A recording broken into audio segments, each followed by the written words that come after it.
Chrissie Swan, and welcome to Would I Lie to You, the show that never lets the truth get in the way of a good story. Let's get stuck in and meet the players, shall we? The captain of our first team tonight is comedian and host Charlie Pickering. Alongside Charlie is a performer and podcaster who was once banned from New Zealand for failing to pay a speeding fine. Welcome, hilarious hoon Tanya Hennessy. Also joining Charlie, a Welsh-born comedian and brand-new father. You thought his accent was adorable. You should hear his cute, cute baby talk. Say, "We love you" to Lloyd Langford. And captain of our second team, it's the one and only Frank Woodley. On Frank's team, she's a cookbook author and Australia's original master chef. It's Julie Goodwin. And joining Frank, one part of comedy trio Auntie Donna, it's Broden Kelly. Yeah. OK, so how do we play? Our teams will take turns reading stories. It's up to the opposing team to determine whether the story is true or a lie. So to round one, home truths, where panellists read out a statement from the card in front of them. To make things harder, they've never seen the card before and they've got no idea what they're going to be faced with. Lloyd, are you OK? You're awake? Yep, I'm fizzing with anticipation. Well, that's good news because you're up first. I had an incident with a horse that saw me sent home from school camp. Oh, God. Frank's team? Was horse riding part of the camp? It was a... there's a place in Wales, it's called Llangrannog, and you go there as a student who's trying to learn Welsh. Wait, the town is called Lang Hancock.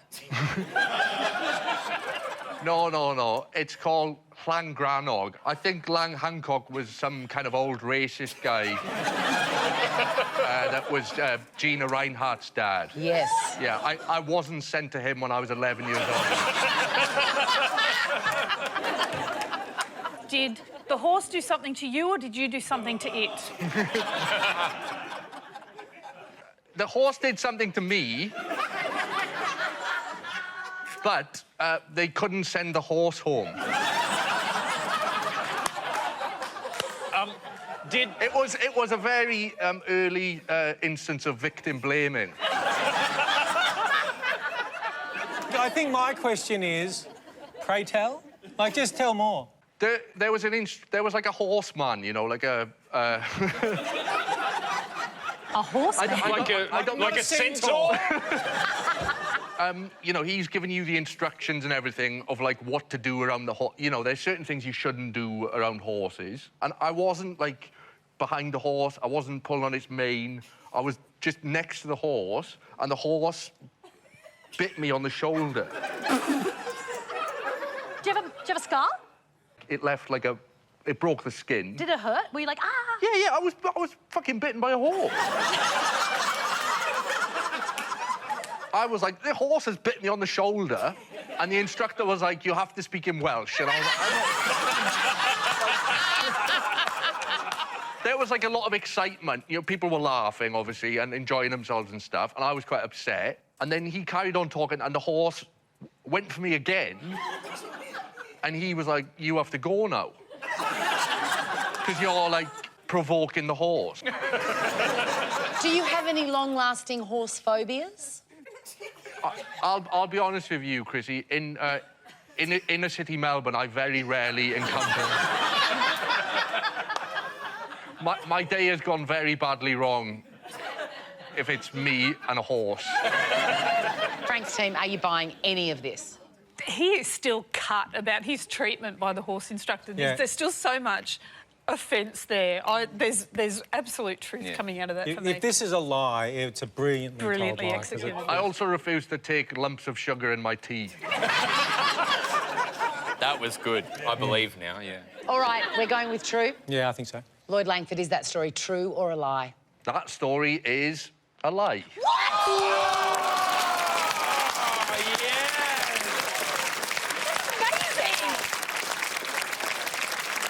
Wow, well, giddy up. It is a lie. Lloyd was not sent home from school camp after an incident with a horse. Next up, it's you, Broden.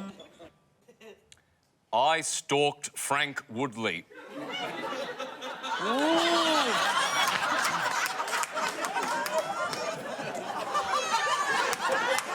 OK, everyone's very worried, but where do you want to Do you know start? what made that believable? Was at that moment, Frank recognised that voice.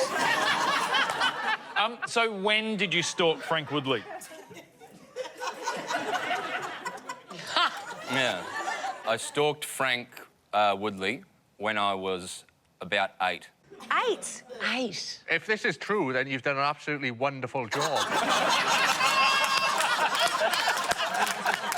It took 25 years, Lloyd Langford, but I found him. Oh, this is so deliciously creepy. I hope it's true. Were you bald as a child? Most babies are, you know that, don't you? Did you stalk him out of fandom or personal interest? Personal interest? What? Hot lust? Hot 8-year-old lust. Yeah. I must have him. No, I simply must have Frank Woodley. What was the I was the victim in this situation, OK? what was the impetus to stalk? His program, What program was it that you loved? The Adventures of Leno and Woodley, on Channel 2. But you were 8. Yeah. Yep. So did you have to have, like, a parent or guardian to... Yeah. I was with my father. And he was happy to spend his free time stalking an adult man with a child. It's the 80s, man. We just free range, right? It was the 90s, but thank you very much. We'd just seen Leno and Woodley at the Adelaide Fringe. We looked to the right of our car and we saw Frank Woodley driving a van, a white van. And my dad and I were like, let's follow him. Because you were probably hoping that there would be some kind of, like, slapstick physical comedy escapade. But it turned out it was probably quite disappointing as an 8-year-old to find out that I'm just a very responsible driver. I genuinely remember having the memory of going, maybe he's going to some sort of cool party. Or maybe his car will break down and he'll need some help. They got an all. Oh, that's sweet. And then maybe that will be my moment to eat him. It's also important to know this was in Adelaide. Nothing happens in Adelaide. Yeah. So you need things to do, like follow comedians from Melbourne. I did a 3-point turn in Adelaide and got applause one time, so... All right, Charlie's team, what do you think? True or a lie? What do you It's think, so Tanya? plausible. Lloyd? I grew up in a similarly dull place. And I think if I recognised the comedian, I would also have followed them for 4 blocks. I think this is absolutely believable. We are going to say that it is true. We're locking in true. Broden Kelly, is that story true or a lie? It is a true.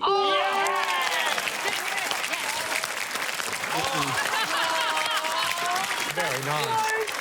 Sorry about that. No, that's... I haven't spoken to you about that. I'm sorry I did that. No, it's not making it awkward at all. That's good. That's lovely. That's absolutely lovely. You did have a white van. Yeah, right. Well, we had a lot of props back then and, you know... And bodies. It's very sweet. It's very sweet. It is, of course, true. Young Broden and his dad once tailed Frank's white van through Adelaide, and it's so nice of Frank to pause the restraining order just for tonight. Coming up on Would I Lie to You? Frank spins a yarn straight from the horse's mouth.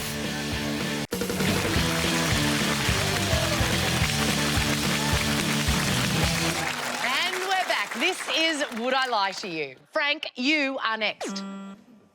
I was called up on stage during a hypnotism show and faked being in a trance so the magician didn't feel bad. Oh, Was it a specific, like, hypnotism show, or was it a sort of variety show that had a hypnotist? Oh, it was just a stand-up comedy show, and the guy just happened to have a fob watch, and he just came on going like that, and he accidentally Yes, it was a... It was a hypnotism show, yes. So why were you at a hypnotism show? I'm one of those crazy people who enjoy entertainment. When he hypnotised you and it didn't work, what was he trying to do? He does a thing where he gets people to act like different animals. Yeah. He says, you're going to be a chicken, you're going to be a quokka, you're going to be, you know... Were you the only person that was on stage being hypnotised, or was there a veritable No, there was about 5 of us and we each got a different animal. All right, so you meant to be animals. What animal were you meant to be? I was asked to be an okapi. OK. Like so like a sort of African deer type thing? Good work. yeah, it's a gazelle. A gazelle. I was asked to be a gazelle. I would feel that if I was a hypnotist and I was hypnotising members of the audience to be animals, I would not choose an okapi. Yeah, but even if I was deeply hypnotised and he said, be an okapi, my impression would be that. Well, funnily enough, okapis are often bemused. What were the other people's animals then? So he started off... You see, I don't think he'd done enough biology at school or natural history, because he started off strong. He went like, you're a chicken, you're a grasshopper, and then he started to struggle already, and he was like... Like you are. Then he went for marmoset, golden marmoset. I was an okapi. The guy beside me was a brush-tailed phascogale. So I would like you now to do your okapi. Yeah.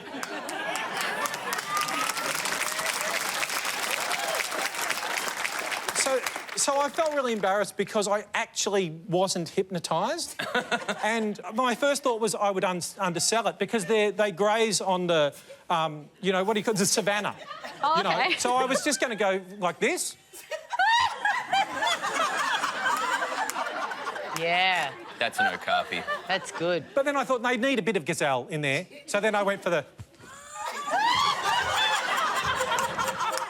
sort of, you know, the leaping and the... It's almost like it's slow motion.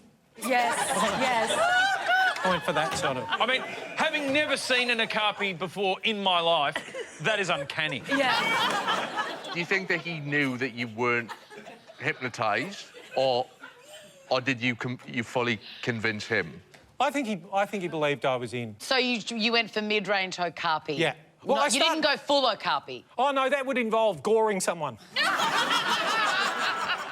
Do you reckon the chicken and the marmoset were in and you were the only one faking? I reckon, without a doubt, the marmoset was in. Yeah. For sure. No, because he took a shit. You know, he was in deep. He was in deep. And then he threw it at the crowd. So, yeah, he was... The marmoset. He was arrested.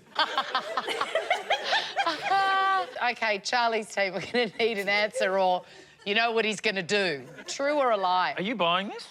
No. But I was happy to watch the show. Yeah, it was a wonderful I was show. living for Look, it. just to verify, I think it was a chicken, a grasshopper, a monkey, a gazelle and a squirrel. What do you think, team? Having known Frank for years, I can imagine him feeling sorry for a hypnotist with the show Absolutely. not going well, almost as a professional courtesy. Sounds like you're erring on a I think it's a on the lie. side Yeah, of the lie. look, I concur with my teammates. We believe that this is a lie. Frank Woodley, is that story true or a lie? Well, actually, that story is completely a lie. Yes. Well played. Yes. Good work, Charlie's team. Charlie, it is your turn. OK. When watching a TV courtroom drama, I pause before the lawyer's closing argument to practice what I would say instead. Oh, yes! Frank's team, go for it. What was the last courtroom drama you watched? To be honest, it's been a few years, but it was a Law and Order. It was, OK, can you remember the specific crime that had been committed in that episode? Yeah, the crime that had been committed was... Particularly heinous. Yeah. SVU? No, it was actually a guy that ran like a jeweller's, like a little watch shop, had been murdered and they had to find his murderer. Obviously, that's what they do. I think the episode was called, like, A Time to Die or something like that. That's James Bond. Quite a clever title if you think about it.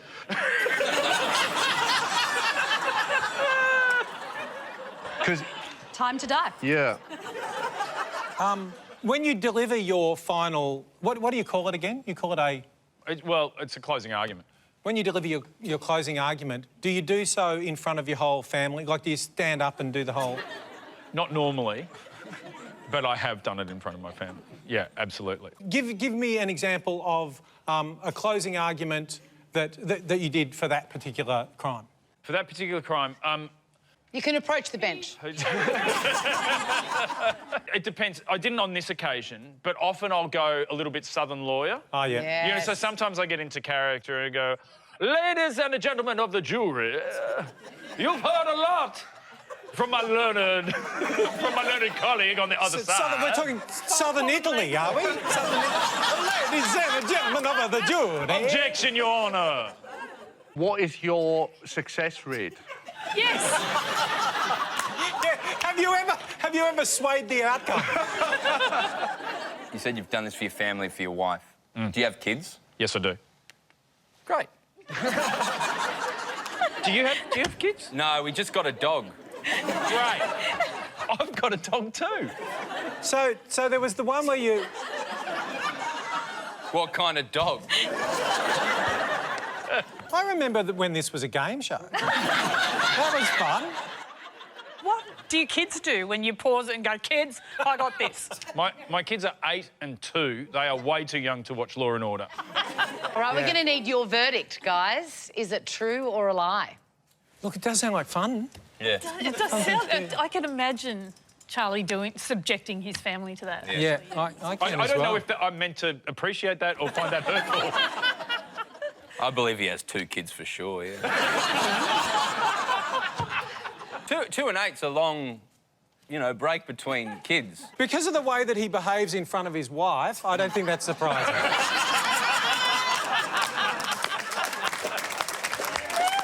All right, true or a lie? So we're saying, I think I think this happens. we're saying true. You think it happens? All right, Charlie Pickering, is this true or a lie? It is a lie!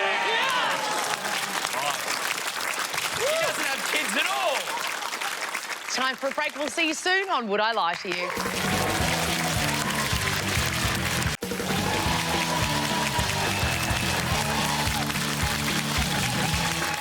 Welcome back. Our next round is called This Is My, where we bring a mystery guest on who has a close connection to one of our panellists. This week, each of Frank's team will claim it is them that has the genuine connection to the guest. It's up to Charlie's team to spot who's telling the truth. So please put your hands together for this week's special guest, Malcolm.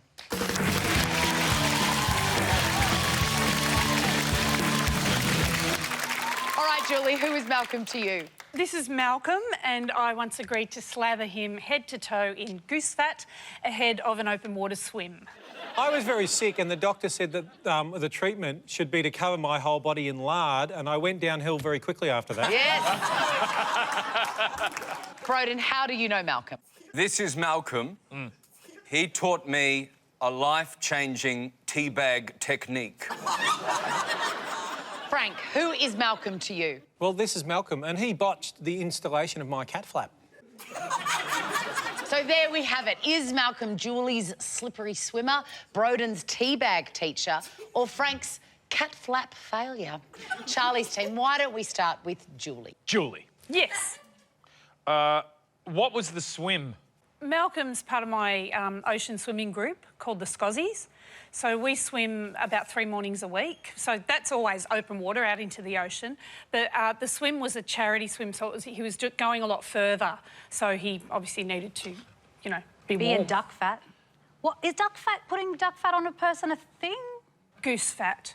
Oh, sorry, my bad. Yeah, come on. Is that a thing? Well, Have you ever seen when they swim the channel and they just grease them on up?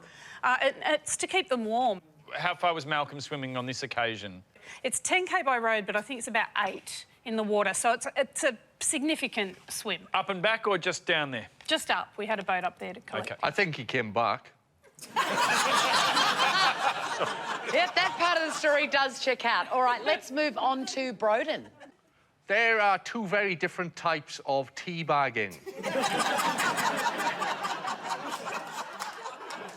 And I just wanted clarification on which you were talking about. The one of your people, the drinking one. Since he taught me this teabagging technique, I've never spilt a drop of tea in my life. Are you able to share with us this technique? Yeah. Please share. What's the technique? All right. Well, here's the tea. What? It's in a mug. We're dipping. Yep. We're out. Yep. On the sides. 1, 2, 3. You'll notice I'm dripping no tea.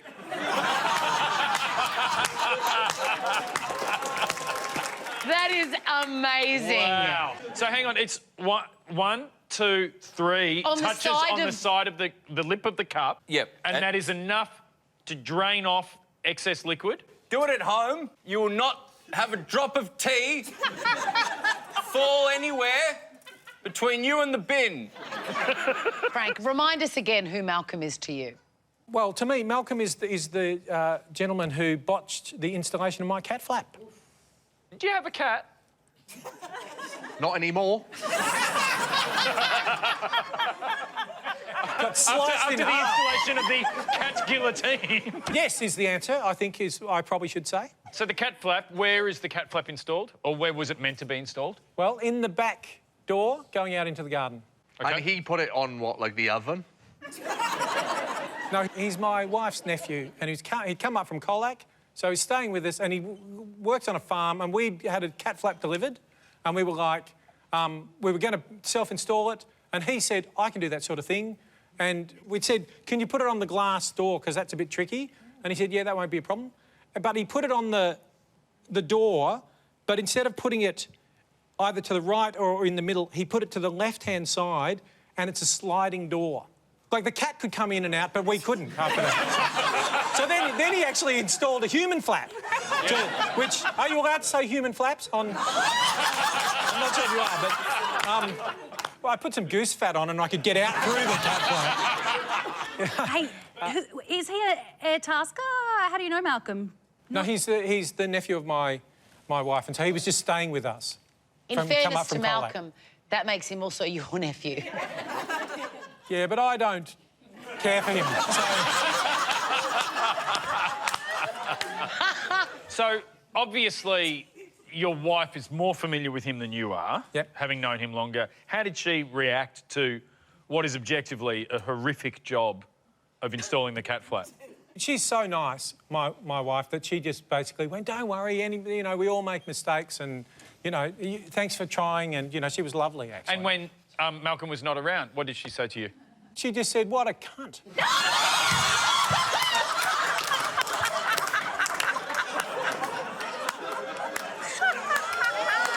All right, we do need an answer. Is Malcolm Julie's slippery swimmer, Broden's teabag teacher, or Frank's cat flap failure? Julie's story's true. You think Julie's swimmer? Who do you think? I want it to be Frank. Right, I'm feeling like the cup of tea. Are you The kidding? teabagging has the ring of truth. Yeah. Are you going to go with your opinion, I am or are going you to going to exert consult? some executive control of this Yeah, well, situation. don't go with me. And we're going to go with Broden's teabag buddy. And Lloyd, you're okay with this? Yeah, in the spirit of democracy. Malcolm, please reveal your identity. I'm Malcolm, and I taught Broden a life-changing teabag technique.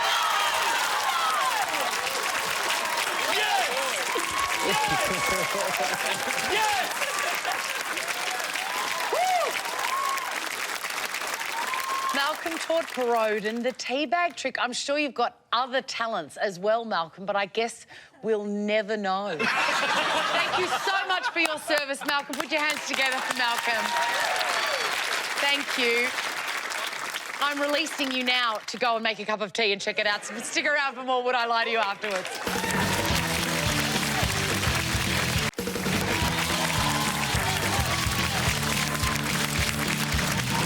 Welcome back. It's time to ramp up the pace and play quick fire lies. These guests have no idea what they're about to read on the card in front of them. It could be a true tale from their life or a tall tale we just made up. Julie Goodwin, it's your turn. Ooh, OK. My family embarrassed me when I hosted a former Prime Minister of Australia. Where were you hosting this former Prime Minister? At my house. And which former Prime Minister was it? It was Harold Holt in the pool. It was Kevin Rudd. So what did your family do to embarrass you? My sister is a very political human being and she had some hairy sort of things to say. Like what? She's a real environmentalist. She lives off-grid and stuff, so there was some climate change stuff in there because, you know, no matter what side of the political fence you're on, if you're really passionate about that stuff, no one's ever really doing enough, are they? Hey. Let's not turn this into a Kevin Rudd's over for a cup of tea situation, yeah? Right? Well, no need to be like your off-grid sister about it all. That's what I wanted to say. Be nice. If my brother lived off-grid and I was having the Prime Minister round my house, I would certainly not tell him about it. Can I ask, has anyone else on this panel met a Prime Minister, former or current? I met Kevin Rudd at Mr Rice in Ballarat.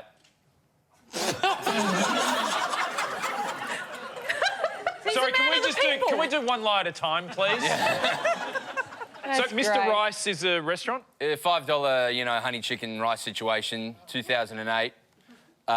Kevin Rudd walked past and a bodyguard or someone came in and said, "Do you want to meet Kevin Rudd?" And me and my mates were just like, all right. We went out and he went, "Hello, I'm Kevin Rudd." And then we went, all right. All right, Charlie's team, what do you think? True or a lie? I think it's true. Yeah, it has a... What do you think, Lloyd? It has a ring of authenticity about it, like a annoying sibling. Yeah. What do you think? I think that is true. All right, we're about to find out if Julie Goodwin would lie to us. Julie, is that true or a lie? That story is absolutely a lie.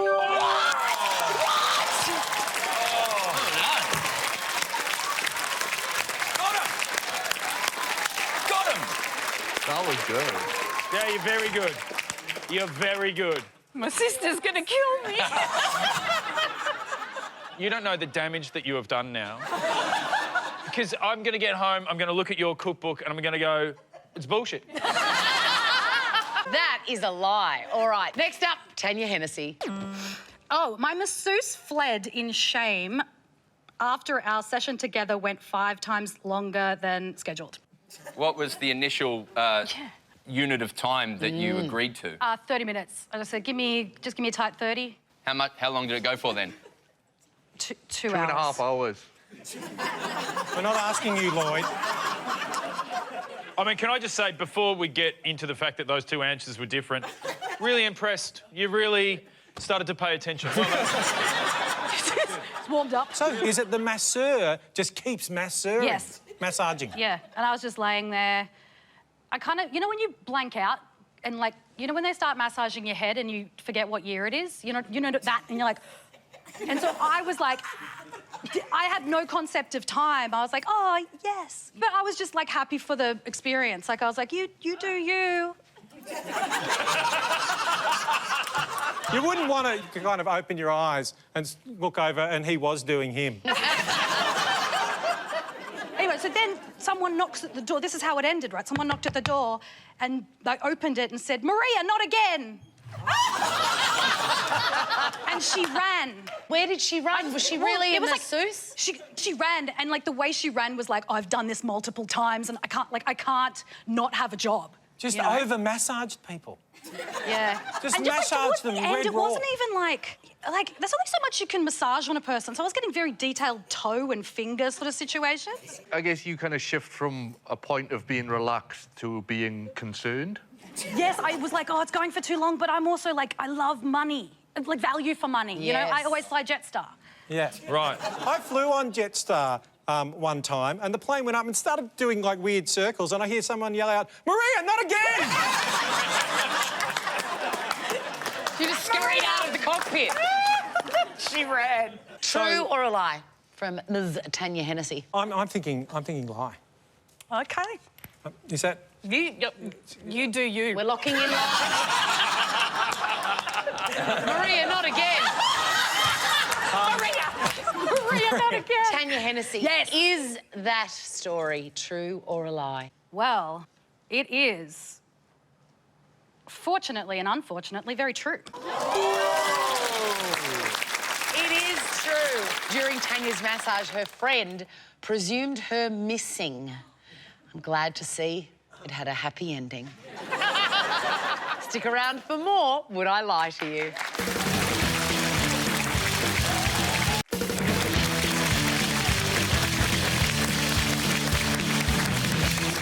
And we're back. This is Would I Lie to You? Lloyd, the spotlight is on you, my friend.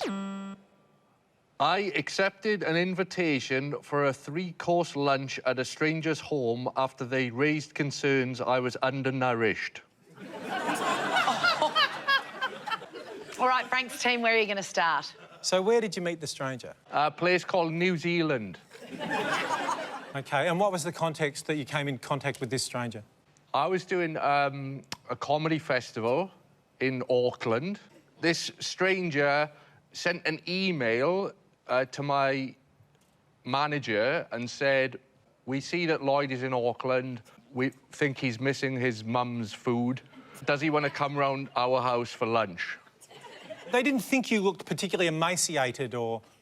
They said that they had listened to me on the radio in the United... And did they say they thought you lacked energy?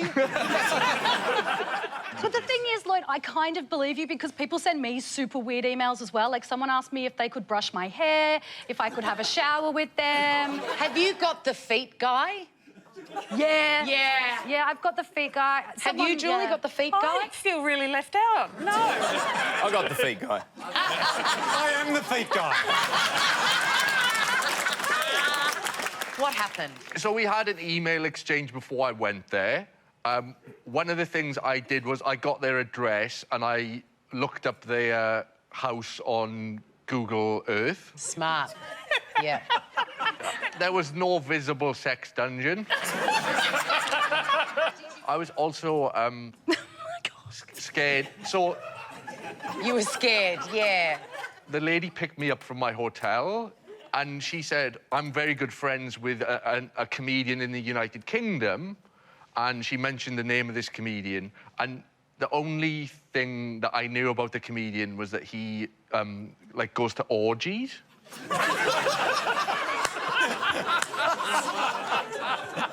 And he was like, you know, like a swinger and all of that. I think they thought... They didn't seriously think that I was malnourished. Right. But that was their jokey in. They were like, you're away from home. You haven't been eating well because you're a comedian on the road. What were the 3 courses? They're free... Did you hear the audience member go, she got you, beauty? To start, it was a capsicum and tomato soup. Okay. OK. And then for the main, it was like rare roast beef. Dessert was salted caramel tiramisu. Ooh. Whoa. Yum. That all checks out. How does that work? So salted caramel with an already coffee-based dessert. Were they clashing, or was it a new level of fun? It was a powerful combination. Frank's team, what do you think? True or a lie? I'm getting a very true vibe. I actually think the level of detail is such that there's truth in that story. This is a Tuesday for Lloyd Langford, really. Like, this is very common for him. This is true as... OK, so we think it's true. We're going to lock in true. Lloyd Langford, is that story true or a lie? The story is true.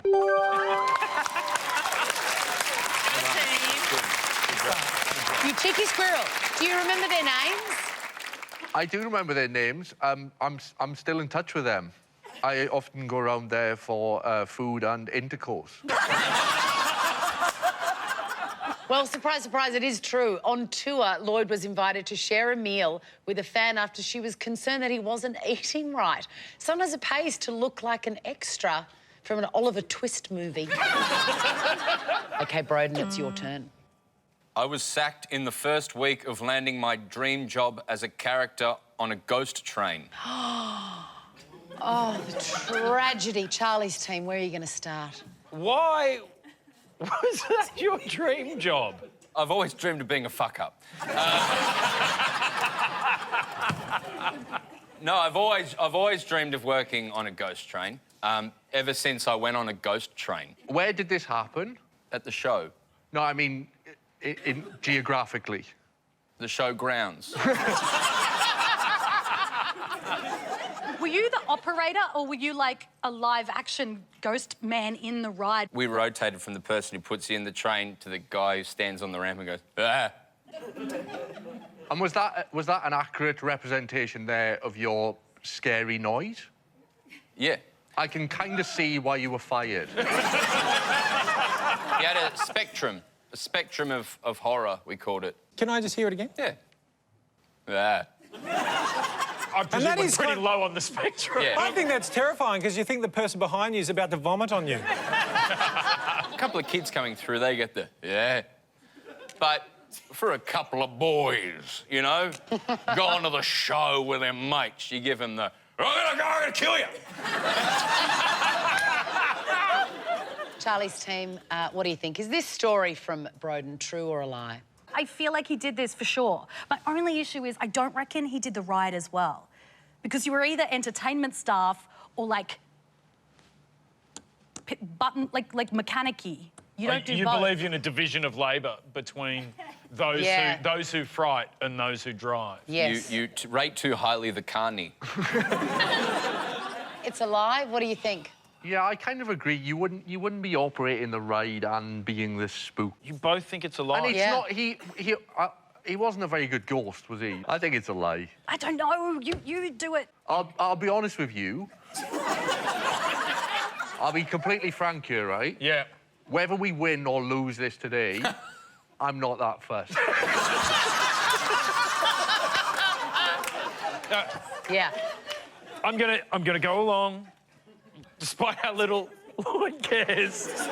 I'm gonna go along with my teammates and say that this is a lie. Broden, is that true or a lie? It is a lie. Well done, guys. Yes! You're right. It is, of course, a lie. Broden's ability to deceive, however, is truly scary. Stick around for more Would I Lie to You? That was pretty good, I thought.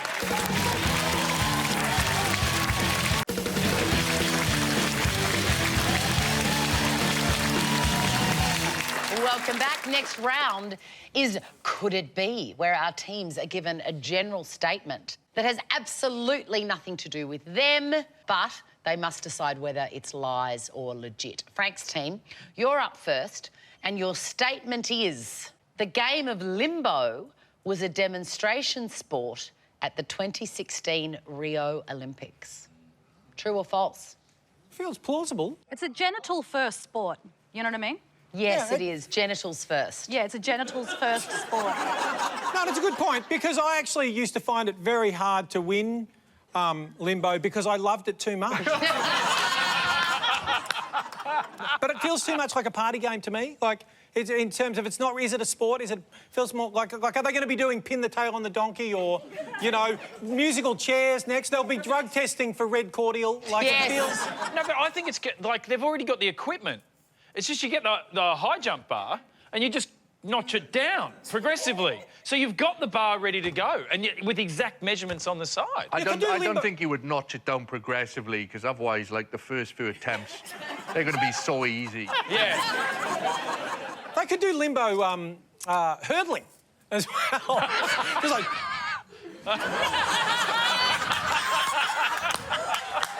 So where are we going here? Do you think it was a demonstration sport? I It feels like what would their demonstration sport have been if it wasn't limbo? I'm actually convinced it was. Yeah. I feel like, yes, well, I think we're going to say yes. You think it's true? It is, in fact, a lie. You idiots. It is, of course, a lie, but you've got to admire any sport that recruits athletes from high school discos and office parties. Charlie's team, it's your turn. Your statement is a flamingo can travel, if they want to, from Melbourne to Adelaide in one night. Are they a native bird to Australia, the flamingo? That is a great question, Lloyd, and the answer is no. Yeah, because why would you go from Melbourne to Adelaide? So the question isn't so much like, do they, but can they? Like, so it's a little bit like, can a Kmart staff member ask you if you need assistance? They can, they never have, but they could. I've just heard that Melbourne to Adelaide is 600 kilometres. Where did you hear that? Could have flown.